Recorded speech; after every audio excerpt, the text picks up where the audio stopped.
Let me know when you're live. Live? Okay, let me call the meeting to order.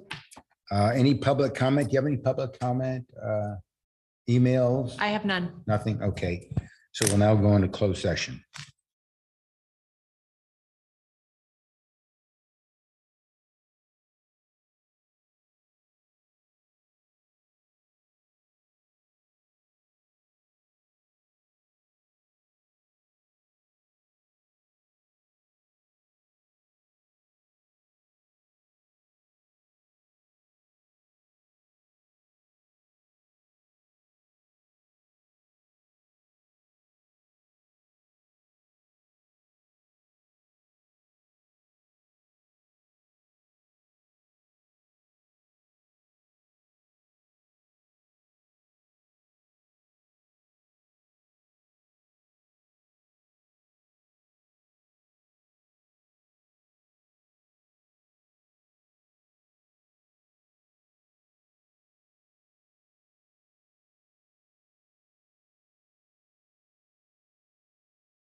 Allegiance as they standing for the invocation. Gary, I will. I pledge allegiance to the flag of the United States of America and to the republic for which it stands, one nation under God, indivisible, with liberty and justice for all. please stay standing for the invocation.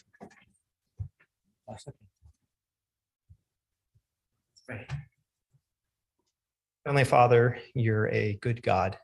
I thank you for your many kindnesses to us, the way you express your goodness. I thank you for the goodness of government. I thank you for the blessing it is for us to live in a town that is cared for, well-run, well-managed. I thank you for the wisdom you've granted to the men and women in this room, and I pray that that would continue. The decisions that are the best for us, for individuals, for businesses, for our community at large, that those would continue to be made. I pray that there would be foresight and insight in the kinds of things that happen in this room. I thank you that we get to live in a place that has the kinds of freedoms that we enjoy, including our freedom of religion. And I pray that that would continue long in our land. So will you bless even this meeting tonight where people are cared for and things happen for the good of us all. We pray in Jesus' name. Amen. Amen. Thank you, Pastor. Roll call, please. Member Gary Barton. Present. Daniel DeGraff. Here. Leo Zuber. Here. Vice Mayor Mike Verstucha. Present. Mayor Dane Euchre. Okay, this is time for public discussion. If there's an item that's not on the agenda, step up to the podium, please. State your name and address, and you can address the council. If it's on the agenda, we'll get to it at that point. Does anybody want to talk about something that's not on the agenda? Oh, Kelly. Didn't you say?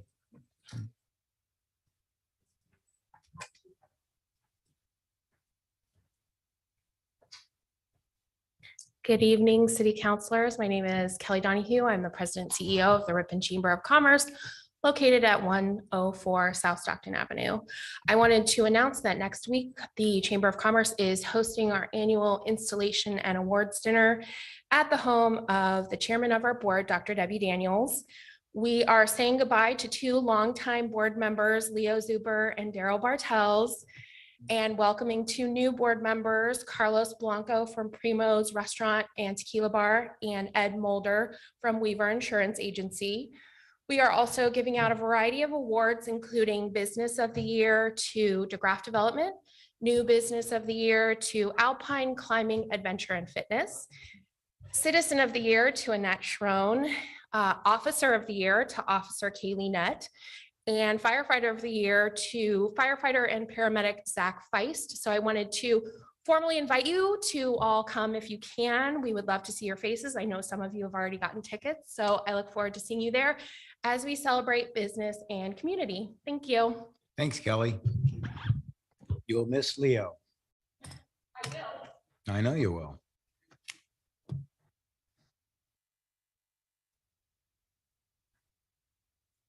Good evening. Hi. My name is Jess Graves. I live on 650 Deep Adrini Drive here in Ripon. And I brought along a petition to present to you. I saw most of you reading it. If you want me to read it, I'll read it. If you've already done it, I won't read it to you. So it's up to you guys. I'll read it along here. It's not that long anyway. I got 3 minutes, I guess. Yep. We are petitioning the city of Ripon and the Ripon City Council to rectify the Palm Grove neighborhood problem of the ground squirrels located on the vacant lots adjacent to 650 and 661 Deep Adrini Drive. The ground squirrels have multiplied by unbelievable proportions according to Squirrel Life Cycle. Ground squirrels are the most prolific breeders. They usually have 7 to 8 babies at one time, but can have as many as 15. These ground squirrels are now invading the home properties of Palm Grove neighborhood. We are asking the city of Ripon or the owners of these properties to eliminate these ground squirrels. Please keep in mind these rodents do carry diseases. The 5 they carry are rabies, excuse my language here, leptospirosis, tularemia, Lyme disease, and salmonellosis. By signing this petition, our neighborhood, you are telling the city of Ripon and the Ripon City Council to correct the squirrel issue. We feel that this issue is not corrected. If not, is corrected soon. This will get much worse and change the great image of we have here in Ripon. Please remember the jewel of the valley.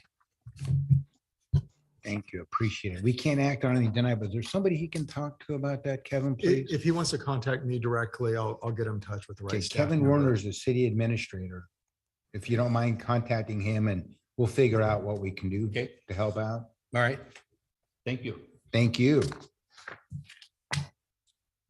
Anybody else? Something that's not on the agenda? No? Okay. So now we go to approval of minutes of the regular meeting of June 14th. Oh, wait a minute. Hold on. I gotta do this, don't I? Sorry, guys. I'll move to approve. I'll second. Okay. Approval of the agenda as posted or amended. Does anybody have anything to pull? Yes. Mr. Mayor, I would like to pull items 4C and item 4E. Okay, anybody else? No? Mr. Okay. Barton, can I confirm that that's, Those aren't on the consent. can I confirm that that's 1.4C and 1.4E? Thank you for the correction. Yes. Oh, sorry. Yeah, I crossed those, but you're right. All right. And then, Mr. Mayor, staff would like to request item 3C regarding the city budget, that there be two actions related to this item. There'll be one resolution approving the Chamber of Commerce donation and a second resolution by the city council approving the 22-23 budget. Okay.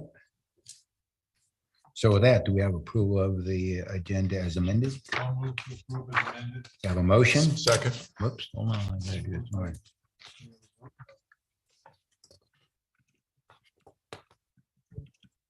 Who seconded it? Where's the? It's not showing up. Up the top where it says I vote. You have it under vote? Show vote, Show kid, show vote. vote. And get, Hit show vote again, see if it comes back on. Okay, his isn't coming up, so let's do it. second for you, or at least do it. Let's. Okay,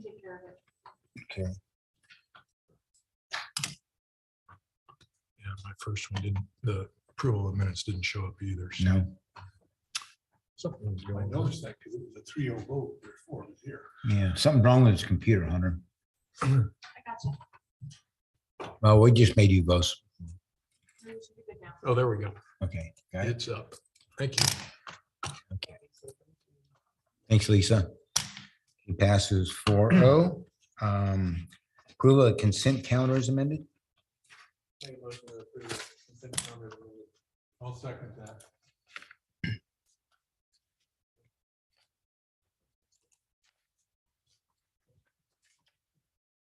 Okay, 1.4C, Gary. Yes, so there's a significant change order on the Stockton Avenue project. I spoke with Mr. Warner earlier today and just asked for an overview of the project generally, and then specifically with regard to what are now about 17% of the original budget is now devoted to change orders. And so just an update and sources of revenue, how we're tracking on this would be appreciated. Thank you. Yeah, you're welcome. Stockton Avenue has been a priority of the city council for some years now to reconstruct that road. It was obviously in poor condition before this project. So the city's revenue that we received to do road maintenance for a number of years now has been put aside to go through and do the project. We were fortunate enough to get a pretty sizable grant to reconstruct the roadway, which at this point, until this most recent change order, none of the city's street and road money has been put towards this project.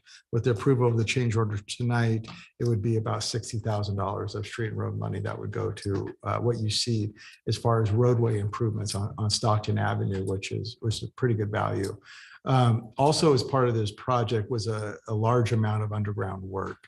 It was a replacement of a water line, addition of a non-potable water line, if I remember correctly. But the biggest part of that was a separation between a storm drain pipeline and our industrial sewer pipeline. Those have been combined going into one place. And we had received notice from the state that we had to separate those into two separate lines. So we did a lot of investigation during the design phase to make sure we understood where all the flows were coming from, but you really don't know until you open the road up and see what's there.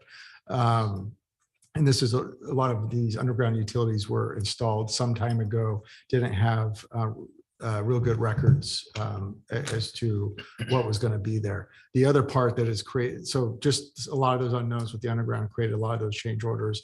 And the other one was the PG&E facilities. So we thought we knew where those facilities were at. And then as we were constructing them, it was different. And it did require PG&E to come in and relocate those. That also created a sizable amount of the change orders. But a majority of those were related to the underground work. And the positive part of this, because we were fortunate enough to get the grant money, I think our street and road balance right now is $3.5 million, somewhere in that ballpark.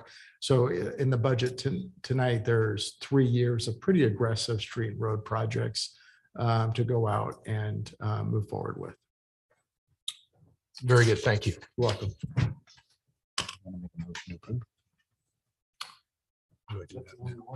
No, there's one more. I know, but we'll do one. We can do them both at one. But we can do them both at one time. Why don't you go to 1.4E, Gary? Yeah, so additional conversation with Mr. Werner this morning. This is regarding some work across the street from Chambers on Wilma. It's been a challenge for a while for the city. Councilman DeGraff identified this to me several months ago. And so I was grateful to see it on the agenda tonight, and just would ask Mr. Werner to give us kind of an overview of what's happened there, what the city's plans are now to move forward, and where kind of we hope to see this end up. And I can provide an overview, and James, please. James has been very involved in this too. And if I forget anything you need to add, please do so. Obviously, there's some properties on Wilma Avenue where the actual houses are built below the elevation of the roadway. It's an older development that was actually annexed into the Ripon. Our standard normally are those foundations above the roadway. But what has happened during intense storms that exceed the design standards of our infrastructure, our infrastructure is normally designed for a 10-year design storm. When those storms are larger, it was water was flowing from the gutter into the private properties. So we've been working with the homeowners, trying to find ways to at least reduce the frequency of that happening and reducing the volume of water that's flowing onto those properties. So our standard of driveways actually lowers that section, if you will, on the back or on the front of the driveway. So it made it easier for the water to flow. It was below even the back of the sidewalk. And so we increased that to try to reduce the water flowing on the property. That was one change that we made. We also looked on the downstream end of our facilities. We have where the outflow is of the pipe. There was actually some buildup of rocks and silt and other material that over years has come out of the storm drain pipe that was making it more difficult for water to flow, obstructing the water flow. So Public Works has cleaned all that out, and a couple other, I think, downstream improvements they've done. So at this point, we're watching to see how effective the work and the improvements we've made in reducing the amount of water flowing onto those properties. I don't know if we'll ever get to a place where we'll say it'll never happen. You just get that 500-year design storm, very intense storm, it's going to happen.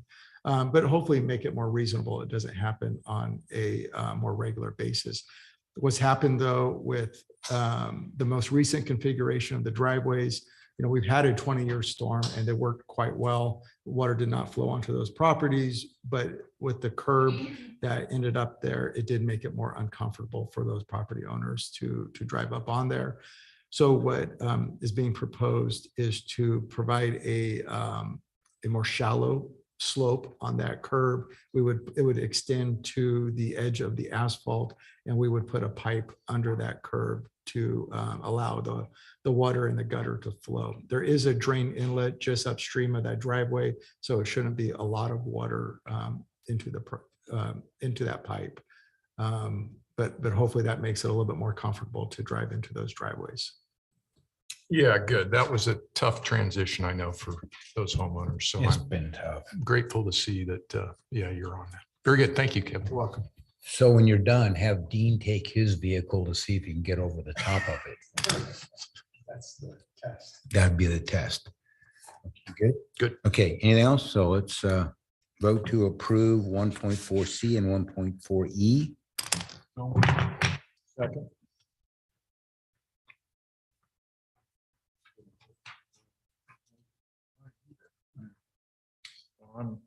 Okay, second now. Okay. 2A, resolution designating the voting delegate to the League of California Cities Annual Conference in Long Beach. Is anybody going, first of all? Okay. Are Well, they gonna have I haven't seen anything about it, but are they gonna have the training thing for new councilmen and stuff? I went online, but I didn't notice. I haven't seen that either. Because if they're not, then I'm not worried about it. But if they are, then I would recommend that Mr. Martin, I went, and I learned a lot in the 2 days, but I haven't seen anything about it to know whether they're gonna do it or not. Well, if that's the case, why don't we approve it tonight then if someone can go and then, or if Gary can go. Yeah, that's fine. I spoke with Kevin about this earlier today as well, and ultimately, the decision is it a useful? Is it a good use of time for I have no council? problem promoting the training part for new council. It was good. But if it's just 2 days of going to meetings and wandering around in that big showroom to see what's available to buy, then Yeah, I'm not gonna push it. usually it's not productive. No, that part, no, but Do you have an agenda for the meeting, Kevin? I haven't seen one. I don't know if, You can go online. Okay. well, could we do what Mike suggested and approve paying for a council member, even put his name on it? But if the training's not there and he doesn't want to go, I'm not gonna push that. yeah. If I recall correctly, I always thought the training for new council members was separate than this. Well, I remember it being in December too, so. Yeah. and it might come later. I think it is around the end of the year. Well, and you may be able to do a Zoom one now. So Yeah.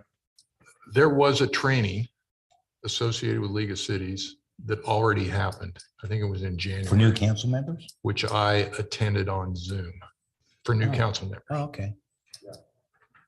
So maybe that's what you're talking about, Leo. I have no idea, because Zoom was not part of the system. that didn't exist when I was- Exactly. Yeah. But I Exactly. think that's right. I think that Me either. training is different. That was only 6 years ago. So if that's what Leo's concerned about, Gary, you've already taken it. then I've done it. Okay. Yep. All right. well, Okay. if Nobody's gonna go on like that. Okay, so we're gonna move on to 2A, so we'll just pass on that. Is that, Just move on. what's that? No action, just move on. No, is that good enough for you, Kevin? We're just gonna move on? Okay, so 2B, City Council to consider modifying Resolution 22-16 to incorporate specific non-functional turf and emergency water conservation measures called for through Executive Order N 7222 by Governor Gavin Newsom and adopted by the State Water Resource Control Board on May 24, 2022. Yes, thank you. James? Yes, thank you, Mr. Vice Mayor, Honorable City Council. So I won't go over everything that we discussed at the June 9th meeting. I think most of the detail is pretty much laid out in the staff report. I will make a note. This says modify the resolution that's in front of you would actually repeal the one that was on January 9th and replace it with what you see in front of you. But the major differences to what we have been implementing since 2018 are the outdoor watering schedule. Obviously, the days down from 3 days to 2 days for all businesses, all residents. The decorative water fountains prohibited. And then that third item, which the council requested a little bit more information from on the facilities, what those impacts are to the businesses. And so first, I'll just touch on our facilities. I know I did go over this before.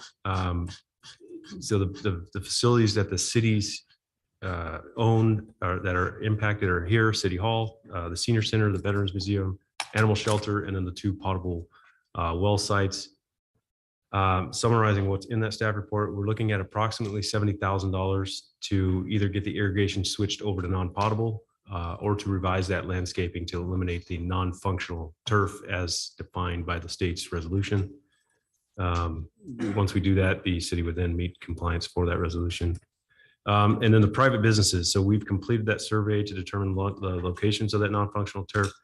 It basically leaves 16 businesses that are subject to the regulations based on what, based on our judgment. So of those 16, there are 9 that could potentially be hooked up to non-potable water. Now, this is just solely based on the location of the non-potable system. The complexity of that will obviously vary based on how close that line is to their side of the street and other factors. The remaining 7 businesses would need to either modify their landscaping to eliminate that turf or stop watering and let it die. Moving on to the churches, of the 11 locations, it does really only appear that there's one that would be subject to this, and that area of grass is less than 500 square feet. The remaining locations, it looks like they meet the exemptions for community, civic, and recreational activities. The schools, I touched on that before. Majority of turf is exempt due to the activities that are held there, and then they have their non-potable private wells that are serving all of that. And the same thing with the apartments, HOAs, and Bethany Home. From what we can see, they look exempt based on the heavy trees that are spread throughout the development. Most of those common areas, which are the only areas that are actually subject to these regulations, are used for some sort of recreational purposes, providing them those exemptions. So obviously, eliminating that non-functional turf or watering of that non-functional turf at these locations are going to create some unsightly properties. If nothing was to be done, you'd have dead grass and potentially have a fire hazard if maintenance isn't upkept. So staff has kind of considered a couple of things, and one of those options is to offer a loan to these businesses where they would be able to use those funds to either switch over to the non-potable system or possibly re-landscape the landscaping that they have in front of their house to eliminate that non-functional turf.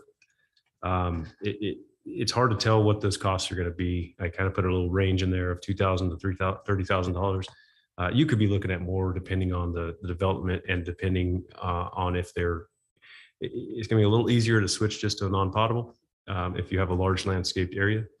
So those costs could go up really, really fast depending on how much grass and how much turf they have. So what I wanted to do here is just provide just some basic parameters and some ideas. We could set them up with some timelines with some short application periods and semi-short installation deadlines. That's if the council does decide to offer some sort of program. That would be something that hopefully we could hash out some of the details here if that's something that the council would want to do. And then we would come back fairly quickly with an official loan program that you could review and approve if you so choose.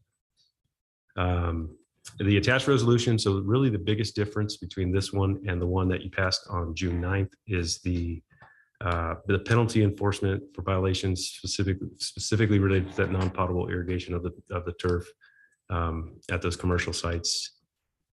It would be delayed until March 1st of 2023. Obviously, that could change as you see fit. All the other, and that's only for businesses that would be switching over to the non-potable system. That doesn't stop it for folks that are going to switch out their landscaping.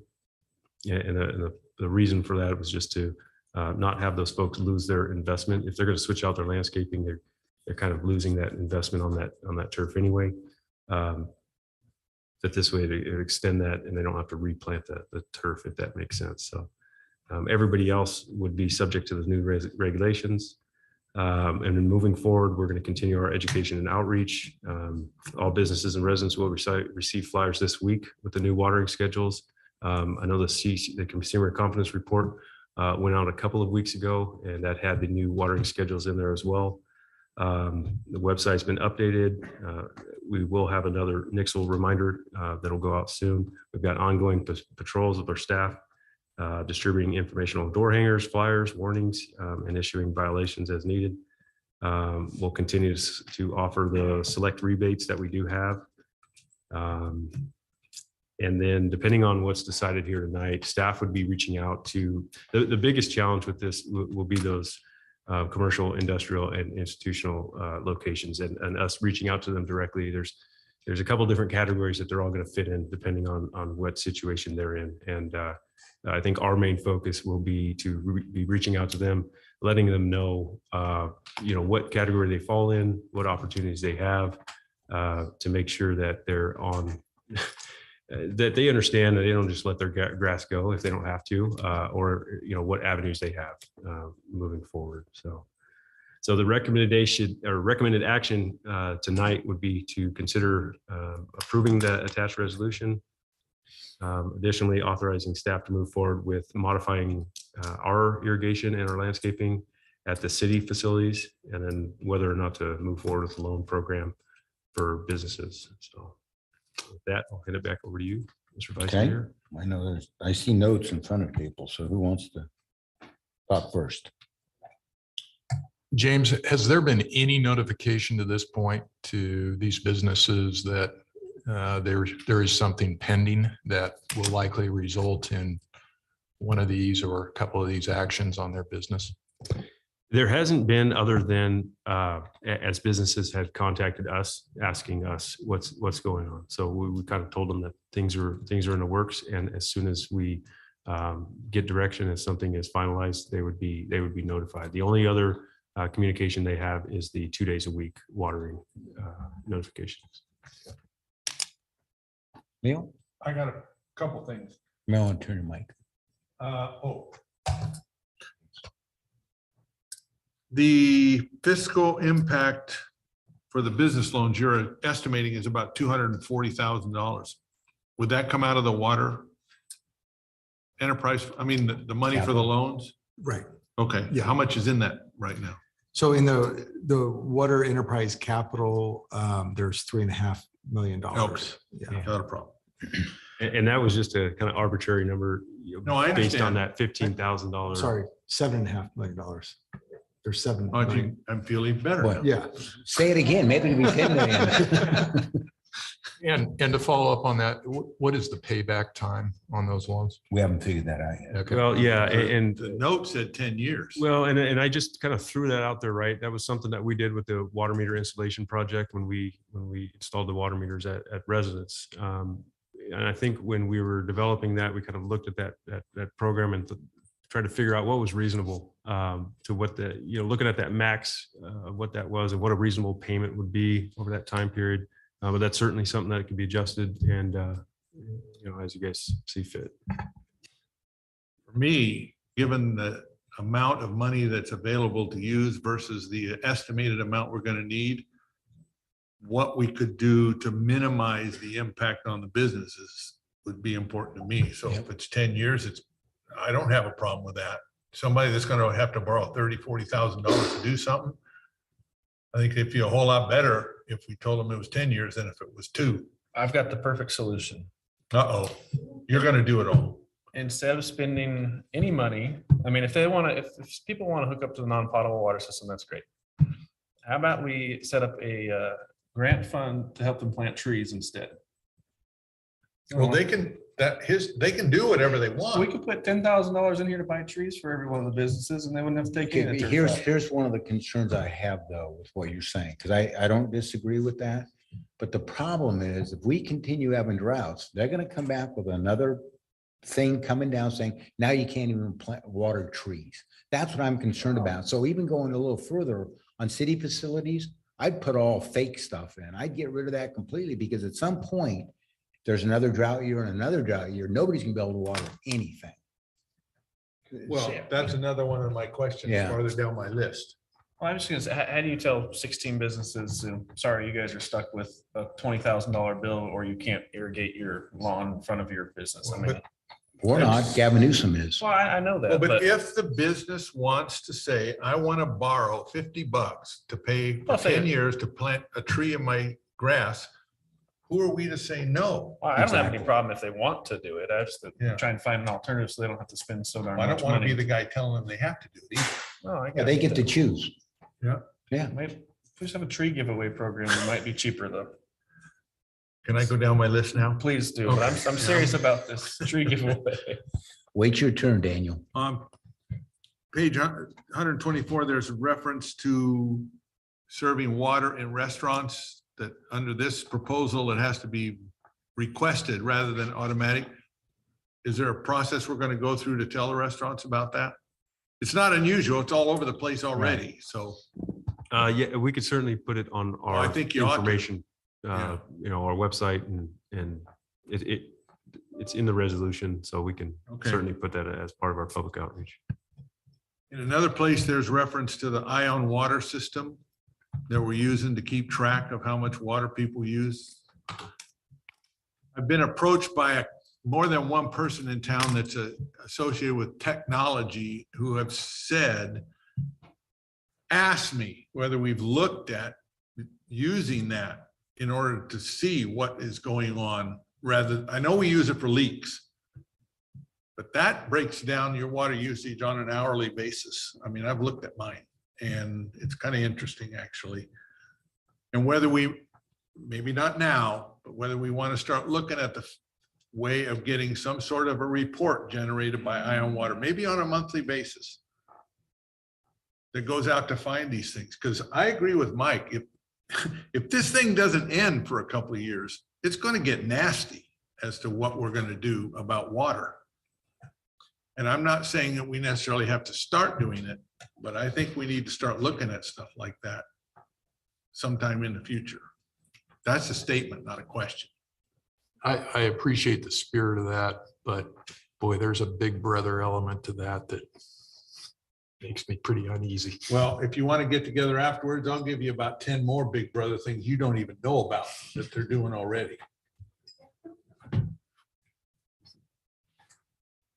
The last one I have, there's also talk about, we have some standards about how much turf and stuff can go in the front lawns of new houses. We don't deal with the backyards, which is kind of interesting. Anyway, again, do we need to start thinking about maybe we don't have turf in front yards of new constructed houses anymore? There are lots of people doing it anyway. You can drive out to that Cornerstone area. There's a lot of houses out there that don't have any lawn. And they don't look that bad. Over in Lathrop, there's a subdivision where they have the grass, well, it's not grass though. They have that strip between the curb and the sidewalk, like we have started requiring all around here. No grass. It's all landscaped. Looks pretty nice. So, I mean, I don't mind going out and buying Daniel's business trees. But I'm wondering if we need to start talking about what the future of this town is going to look like. Besides just what it's going to look like now. Well, yeah, and just to touch on that a little bit, I mean, there are landscape development requirements, right, for new subdivisions. where they do have to meet the state mandatory 25% now, isn't it? water efficient landscaping ordinance. So Yeah. there are certain parameters, yeah, that's where they can only put a select percentage of turf. Now, once the developer's off of that, right, the house gets final and they've met all of those requirements. It's someone's house, Well, right? Homeowner So- does what they want. I know. Sure. And that, Yeah. anyway, just some, that's it. Okay. I mean, we pulled out all of our grass and you can get some really nice artificial turf. We've had ours for a long time and it looks excellent, but it costs a lot of money. I mean, it's not cheap if you do it right. Here's a question I have in terms of the non-potable and potable. Gary and Dan probably know this better than I do. Well, I don't know. And James, I asked you earlier and we kind of both shrugged our things. So if somebody decides they want to go to non-potable rather than maybe redoing the landscaping or whatever the case may be, if they draw too much non-potable, which means I guess it's got too much something in it, what does it do to the other aquifers? And could it eventually, at some point, the state obviously can come back and do anything, but could it be so impactful that they come back and say, you know what? You can't even use non-potable for that now because the aquifers have dropped enough or whatever the impacts are. I don't know the answer to that because if that's a potential, then going non-potable is a Band-Aid like we're doing now. On our non-potable, what's the main issue? Is probably nitrogen in the wells, right? So it's just extra fertilizer for your lawn. It's perfect. You don't have to fertilize as much. Yeah, but that's not what he's But if asking. you He's draw asking too much, if there's a 75-foot It's probably more location. I pile of mean, water Most of and the you water keep, is intermingled. I mean, unless they're really shallow wells. I mean, most of the water's coming from the same place in all the wells anyways. yeah, It's a reasonable question. My supposition would be it's pretty darn unlikely that landscaping irrigation would percolate enough to impact an aquifer from which we're pumping potable water. But it's one that we'd probably need to take a look at to ensure that in fact there isn't contamination. well, it's twofold. That's one, but the other part is if we draw enough non-potable, does it drop the potable and put it in a bad spot to where it starts mixing by itself because the aquifers have collapsed? I don't even know what I'm asking, but you know what I'm getting at. well, I know what you're Yeah. asking and Yeah, it's a valid point. And I think there's two parts of that because it is a valid point. And I think what Daniel brought up last time is a good point. I think SGMA, the Sustainable Groundwater Management Act, I think that kind of considers the groundwater levels and what's happening to them. So that's something to pay attention to. But the groundwater through the aquifer and through it travels so slow in such a small volume of water. It wouldn't really get back into there and be the concern. The concern is how much you're drawing out of those aquifers and then depleting and not getting the recharge back into them just through the normal recharge through the Stanislaus rivers where we see a lot of the recharge from. But looking ahead and, not even next year, but many years down the road, that's the reason we've been planning for the tertiary treatment plant. Okay. So that tertiary treatment plant would replace the Yep. use of the non-potable wells. Okay. So you can have that in lieu recharge in those Okay. aquifers. okay, well, that makes it, the reason I asked is because not us at the city, but the state seems to always put a Band-Aid on stuff. Right. And then you put a Band-Aid on in 2 years, you're addressing it again. In 3 years, you're addressing it again. And I just want to try to be, Yeah. look forward to see, is there something we do today? Even if it's a little more costly in the long run, it'll be cheaper. And I don't know what the effect was. That's why I asked. But a lot of that hopefully is through the SGMA, that groundwater Okay, management alright. act. And that was gonna be my point is with SGMA, it's a 20-year planning document that we need to reach sustainability by 2040. We're 2 years into it. This, government action from the state is a knee-jerk reaction to a cyclic, wet year, dry year period that we go through. And any minor reduction that we do in landscape irrigation, because 16 businesses throughout the city of Ripon are irrigating lawn, has zero impact whatsoever on the groundwater. sure. And so the whole thing is, from that perspective, is really a joke. And meanwhile, they continue to run flows that are Yep. not justified down the Stanislaus, which they did last year, And the the year ocean. before. which just goes right out to the Pacific. Yep. But there's a whole host of things that are very frustrating about this. And I mean, I say it somewhat in jest about the tree planting program, but it's honestly, it'd be just as effective, if not more effective, because we'd clean the air too. So Mike's question also, I think underscores one of the things that Kevin will talk about in the proposed budget, and that's just adding the line item with regard to an eventual connection with SSGID. So ultimately, that's, I believe, how we get to a sustainable water situation. If they don't run out. Okay. So are you looking for direction from us then? So what we're looking for is the approval of this new resolution, which repeals the previous one that was passed on June 9th. And then also direction for, or authorizing staff to move forward with the approximate $70,000 to get our facilities, the city's own facilities, into compliance. And then the consideration of a loan program, if the council does want to move forward with some type of loan program for businesses. And then with that, I guess, some parameters of that might help us guide that loan program that we could bring back to you. You want us to give you that guidance? You want to bring back a proposal after you do some I guess some research? general guidance, and then Okay. we would obviously bring back a detailed program, a loan Okay, but the program. second question I have though is in terms of the city facilities. I personally think we should try to do artificial stuff, but I don't know what the rest of the council thinks. I mean, we have it over there on that roundabout and that looks Gravel great. and bushes works too. Depends on how big they are. Yeah. I mean, if you took that grass right there outside this building out and put some couple of boulders and some rocks and some shrubs in there, you wouldn't even know the grass was gone because it's only about, what, 6 feet wide and 40 feet long? Yeah, I think they. so can it's do it. probably place by Yeah. place. I don't have a problem. I'll move that we approve the resolution. We authorize you to fix the city property, and you come back at the next meeting with a proposal on that loan program. You've already started talking to the businesses. I don't care if it's 10 years. As long as it meets their needs and I don't care if all they wanted to plant is a tree. Yeah, they shouldn't suffer and we should be helpful. And we should help them as much as we can. Is there a certain cap, a dollar amount? Okay. Let us know how much you think it's gonna cost. 240,000. You come back in here and say, no, we're done now. It's $500,000. We'll talk. Well, one of the things I talked to James about earlier was, what do you want a cap per business, 5, 10, 20,000, or do we just want to let it be whatever it is per business? It's gonna take them a month to figure it out.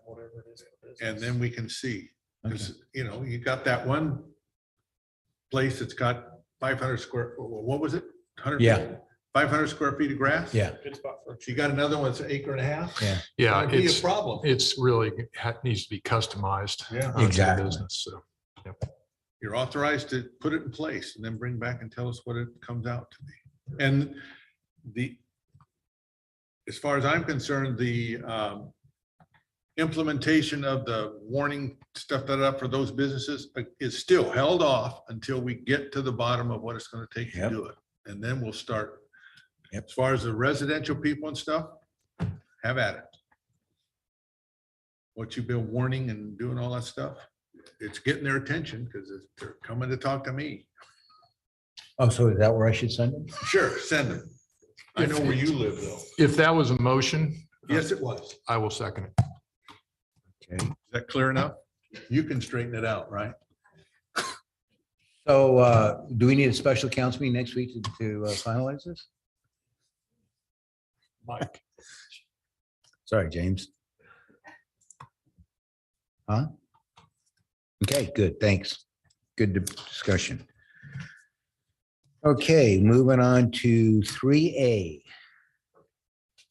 Annual assessment for fiscal year 2022, 2023 for the city of Ripon Lighting District. This is a public hearing, so I'll move it over to staff first, then I'll open the public hearing and bring it back to the council. Who's taking that? I could take that. This is the process we go through every year with the lighting district. We did talk about this as part of the budget, so I'm happy to answer any questions if there are any.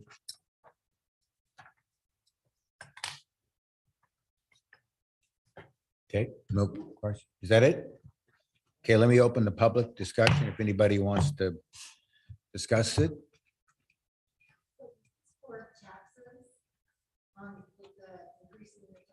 Why don't you explain the whole thing, if you Yeah. don't mind? So the city has a lighting district where every property in the city is assessed a certain amount.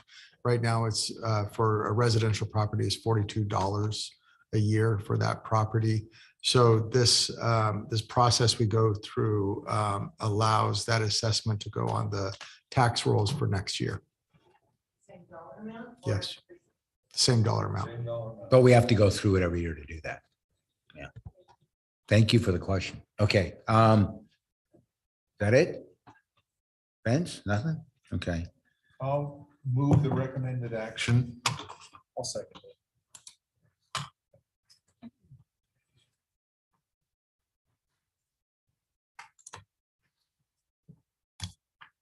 Okay, this is 3B annual assessment for the fiscal year 2022-2023 for the city of Ribbon's 10 landscape maintenance districts. You want to? Yeah, so this one's a little different. This is not every property in Ripon. There are certain landscaping districts that are around the community that have been established. Some of them a long time ago, some more recently. But the money that's being collected through the property tax assessment is being used to fund landscape maintenance or any replacement of a wall, if there's a wall there, or sidewalk, if sidewalk was a part of it. But every district's a little different how it was set up. So there are some districts that have been more recently set up that are indexed. We go through a process every year to determine if that index needs to increase or not increase.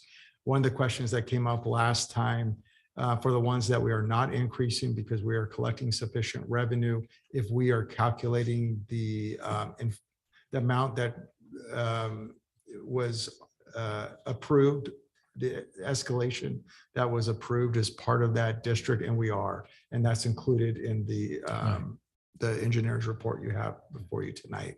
But I was trying to look, I have a summary table that was a part of our budget presentation. Right. We talked about last time. If I remember correctly, I think there was only 2 of the districts that are increasing the assessment because they were not collecting enough money to fund the maintenance. There are a number of districts that are the opposite end of the spectrum, or they are operating in a deficit.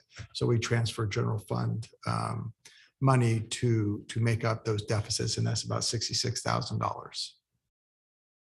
Can you do me a favor and go to the mic, because we'd like to get it, well, we need to get it on tape. So if we need to go back and listen to the minutes. Minutes, not minutes, but when we're putting the minutes together, we need to go back and listen. Yeah. Okay, I'm Penny Brown Alexander. I live at 263 Van Dyken Way. And I just had a quick question, Kevin, is when you say districts, are these subdivisions? No, sometimes they do include a subdivision, but it really is a district that has been established. A subdivision may get a certain benefit from it, but it's not necessarily tied to a specific subdivision. Oh, so there's like a boundary map? Yes. Is Yeah, and that that's all. on- That's all in the engineer's report. You would see that. Okay. That was it. And there are parts of town that aren't affected by this at all. These are just places in town that these districts were set up. Oh, okay. Thank you. If you'd like a copy of that report, we could send you the report where you could see the different boundaries and what's included in those. You can see the districts, the costs, and more than you'll ever want to know. If you want to email me, I can make sure we get you a copy of that. Okay, any other questions? Okay, I'll turn it back over to the council. No questions? Ready to go? Okay, Did you open the public hearing and close it? I did.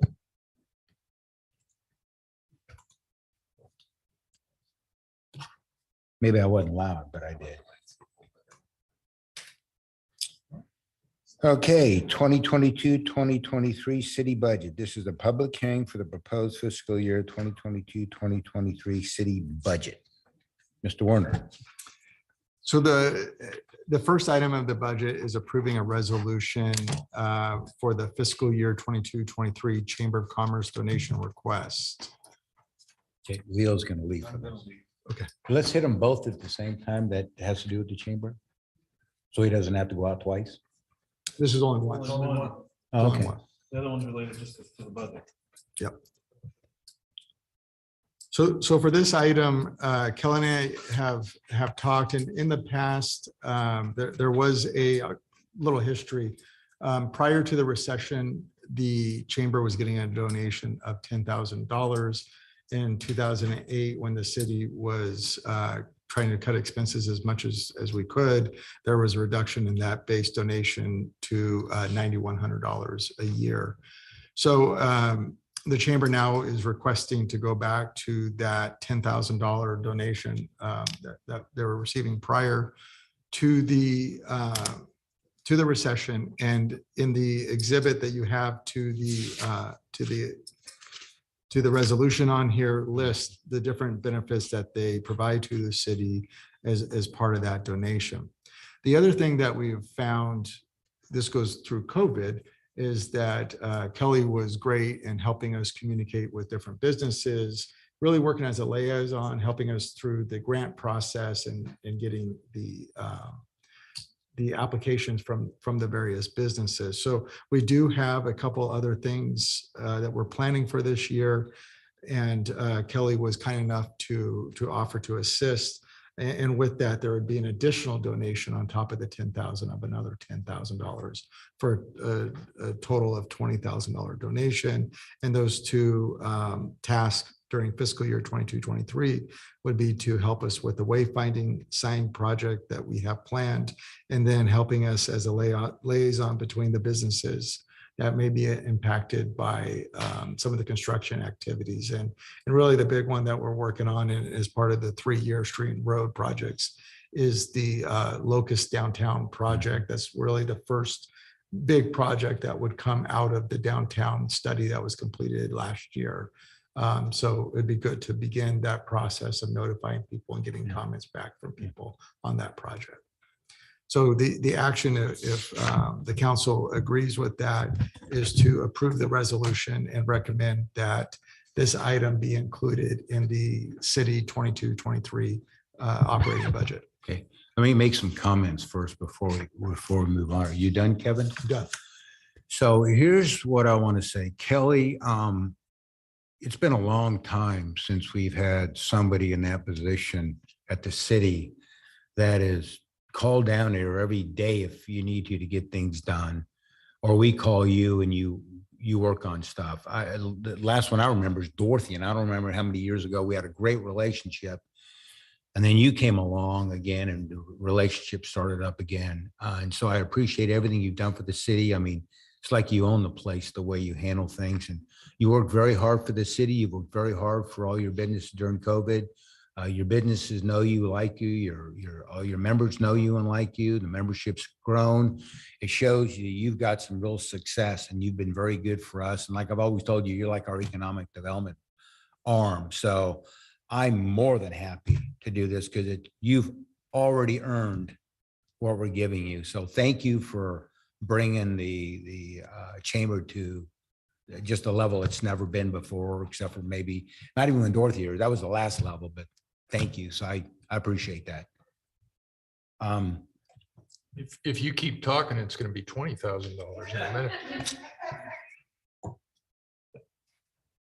Okay, so I'm going to open the public hearing and then or do you want to say something first? Well, I just wanted to say, some ditto to what Mike had to say, but I just appreciate the back and forth between Kevin and yourself. And we talked about this and Mike and I on the budget committee, talking about not only the base donation kind of making sense, but then you going above and beyond and just doing extra things for us. And it gives a little bit of incentive both ways, I guess, to be partners and work together. The more you do, the more you can make. It's kind of a mutually beneficial thing. And, it's not just a freebie from the city handing out to someone who, maybe isn't doing things, but you have obviously shown that you go above and beyond for us. So I like how we put it together. So thanks, Kevin, for working on that. And just thank you and to the chamber for everything you do.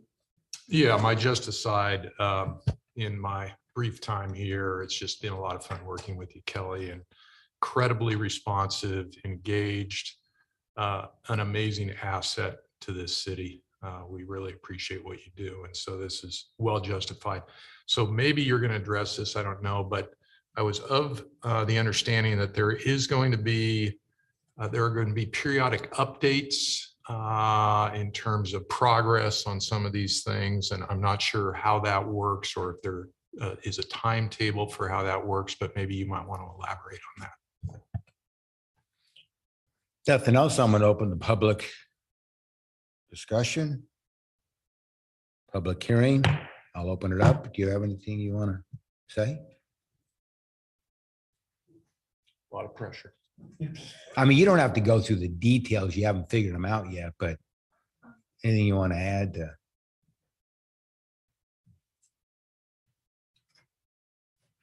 Well, thank you for the kind words. A lot to live up to, but it truly is a partnership, and Kevin especially, I really appreciate the back and forth that we have and the open dialogue. I think in terms of timetable, we can work through that, but especially the wayfinding signage, we have sort of a subcommittee that we have founded that we're working through those details, and with Ken Zeidevart on identifying locations for those things, and we are working through that. So yes, there is a timetable for that. And again, we did a workshop for the transportation plan downtown, and plan to do more of that as the business owners are curious. And so again, it's as things are needed and they arise, we want to rise to that occasion, and we do have our standing committees. So twofold on that front. So yes. Thank you very much. I appreciate you, and you help us. This grant does help us get the things done that we want to accomplish in the community. So thank you. Checks in the mail. Okay, anybody else? Anybody else? Don't see anybody. Yep. No, I don't see anybody. My name is Connie Jorgensen, and I'm the curator for the Clarence Museum, Ripon Historical Society. And in history, the chamber and the city council used to get along really, really well. In current history, they did not get along so well. But Kelly has brought that to a whole new level of getting along famously. And I just want that to be known. But I came here in 2003, but a little while after that, about 2004, 5, 6, 7, 8, 9, they didn't get along very well.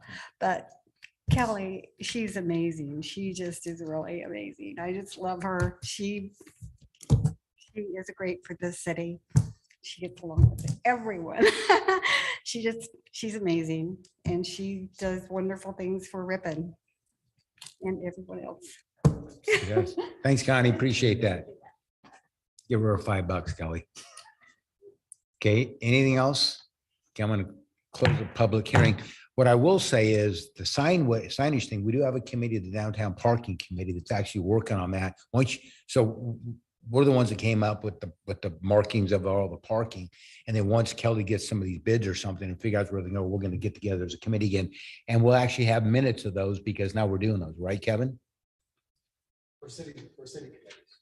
Isn't that a city committee? Oh, isn't that a city committee? Oh, it's a chamber committee? Oh, so Kelly will do the minutes then. Okay. Committee that we're a member of. Well, then you'll do the minutes, which you normally do anyway, and then at least we can share them with the council so they can, okay, so we're going to go to vote. I'll make a motion to approve this item. I will second that motion. Okay, passes 3-0, and Mr. Zuber is out of the room. Do you need to kind of close him out somehow? He's just absent. This is not, so it's not showing that. Well, it's because it's waiting on Leo, so she's got to close it out. Yeah. There we go. Good, thank you. Somebody want to get, oh, did you get them, James? You need to write a check. That's what I was doing. We agreed to take it out of your. Okay. You want to finish up, Kevin, or is that it? So that's it for that resolution. We'll move on to the second resolution as part of the budget, or which is actually the 22-23 city budget. Right. So we've talked about this item a few different times now. That the process started with a strategic planning meeting with the city council early in the year. And then we've had a workshop that really focused on the revenue and some of the revenue projections that we're anticipating. We had another workshop that talked more about the expenses and the expenses that we're projecting, talked about staffing and some of the debt obligations of the city. So here we are today, and really what this came into is a budget that really allocates the resources that meets the city council's priorities.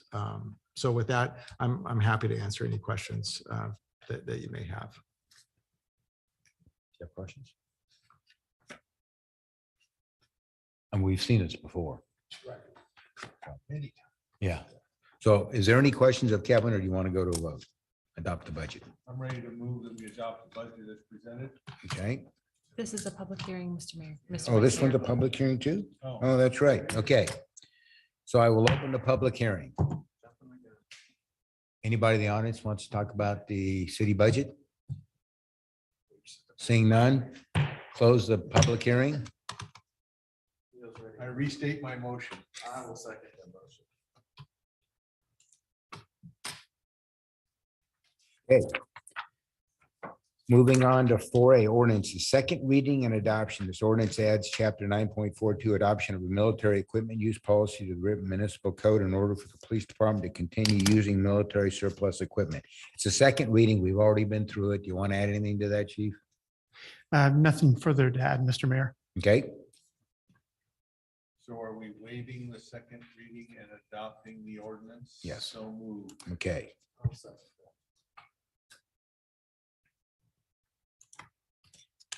Okay, and then we got the next one for B. First reading and adoption, this ordinance sets the amount of money raised by taxes necessary to carry on the various functions of the city of Ripon. City's tax rate, 0. Yeah. This first, So it looks the same as looked like for the last 25 years that's correct. or more, yeah. Any questions, comments? Somebody want to I will move that we approve. waive the first reading and adopt? Waive the first reading and adopt. Yeah. Yes. I will gladly second that. Try. Gary didn't move it though.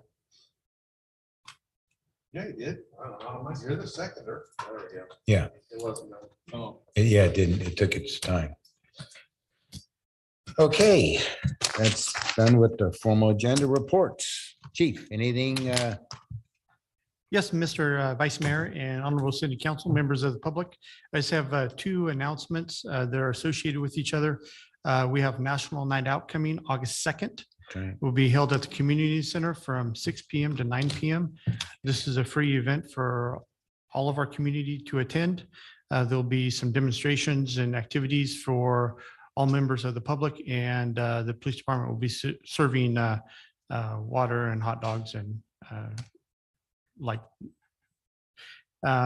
We also have, leading up to National Night Out, is our Unity in Our Community events. They'll start Wednesday of the week prior.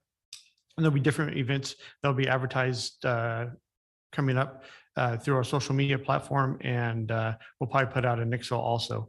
The big one that we get a lot of questions about is our Shredded event, which will be held on that Saturday, July 30th, before National Night Out. And that'll be in front of the police department in our parking lot. I don't have the hours yet, but it'll be in our announcement coming up next week.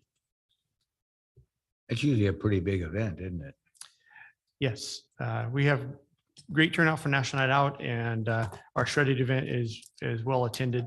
Then we'll have some other events for different age brackets of our community, skate park, batting cages, some business and economic partnerships with downtown community and our seniors communities also. Some presentations will be happening. Thanks, Chief. I understand the dunk tank is coming back to National Night Out. The dunk tank will be back. If we have any volunteers. I think please let me Dan know. just volunteered. I think I already got voluntold. Yes, thank you. Liz did? You couldn't say no to her, could you? Chicken. Kai? Nothing to report? James, anything else? The only thing, I probably should have touched on this when we were talking about it, but I didn't report on the May water usage at the June meeting. I'd missed the regular scheduled meeting, but our May usage was 20% below what our 2013 water usage was. And then it was 6% below what our last year's water use was for the month of May. For June, we were 18% below our 2013 number, and then 3% below last year's number. Huh. That's all. So we're holding strong at least. At the next meeting, could you update us on warning citations and stuff for water usage at that point? Sure. Yep. Okay. Good Thanks. question. Mr. Terpstra, anything to report? Yes, Mr. Mayor, members of the council and public. Council did meet tonight in closed session prior to this evening's meeting. It occurred at 5:30. Council received an update on a couple of cases, pending matters, but mainly approved 2 invoices. No further action was taken. You know, I should have asked you to do that before, shouldn't I, Boo? And you're not here. I missed it. I figured I'd catch on the back end. All right. Kevin? Okay. Mr. DeGraff? I know Gary usually steals my thunder, so I'll go first. Well, that's why I let you Yeah, go. appreciate that. I don't really have much to give. It's been an exciting last few weeks in the political world at the national level, to say the least. Really? Some good things happening. But most importantly, we had a pretty wonderful block party for 4th of July in our neighborhood. Gary does a good job putting that together, and we got, I don't know, a couple hundred people probably from our neighborhood and surrounding communities come together. And I just want to say, I had several conversations with people about it. It's really truly what celebrating 4th of July should look like, and coming together as a neighborhood and community to just get to know each other and spend some time together, eat and have some good food, good music, some good fireworks, legal fireworks. And yeah, just a really great time, good time celebrating our country. So thanks, Gary, for putting all that together. It was a lot of fun. But I would encourage everybody else in the community to try and do similar things. Pretty simple. Gary passed some flyers out. We get it organized. Everybody shows up, has a lot of fun. But also, thank you to everyone who's here tonight. People who are listening online, if there's anybody, appreciate you coming here, listening to us, and providing your input. That's it. Thanks. Thank you. Mr. Zuber? Nothing? Mr. Barton? Yes, so I want to thank Kevin and the rest of the city staff for working diligently to put together our budget for the coming fiscal year. This is my first rodeo on that. It's been enjoyable getting to know that side of things. And yet again, Ripon evidences the first principles of good governance. That is to protect the public. Our budget clearly does that with our emphasis on public safety. Ripon yet again demonstrates that we desire to live within our means. And so compliments to previous city councils who have provided leadership in that area. It's critical, and it's one that you really can never get away from if you're going to govern a city properly. And finally, the budget gives evidence that Ripon desires to provide families and businesses with an environment in which they can thrive. And that's one that, again, I think all of us here are proud to attach our names to. And finally, with the help of Kelly, Dan and I will be hosting a coffee with council on July 21st from 7 to 9 a.m. in front of the Ripon Coffee House. This will be an event that, if it goes well, other council members will also have an opportunity to participate in, and we hope that people in the community will come out and engage with us and ask questions. And we can find out more about what folks are thinking about things going on in our town. And you'll let us know if it doesn't go well? No, you'll get signed up for the next one. Yeah, July 21st. That's a Thursday. Yes. Oh, next Thursday? From 7 to 9 a.m. Yeah. Did I say that? Ripon Coffee. Yeah, Yes. you did. Okay. Just want to make sure we got it. There we go. Dan's Gary's bodyguard. Okay. Anything else? Thank you all for coming. Meeting adjourned. Oh, meeting adjourned, and we got to go into our successor agency. You can stick around for that. Okay, do we have a motion to, okay, roll call as Director Gary Barton, Present. Daniel DeGraff, Leo Zuber, Here. Vice Chairman Mike Stusia, present? Chairman Dean Euchre. Okay, public discussion. Anybody in the audience wants to talk about the successor agency? Nope, saying none. Approval of, Second. Aye. aye. 4-0. Aye. Okay, Second. all in favor? Aye. Opposed? Motion carries. End of meeting. Meeting adjourned. Nice job, Mr. Vice Mayor. No.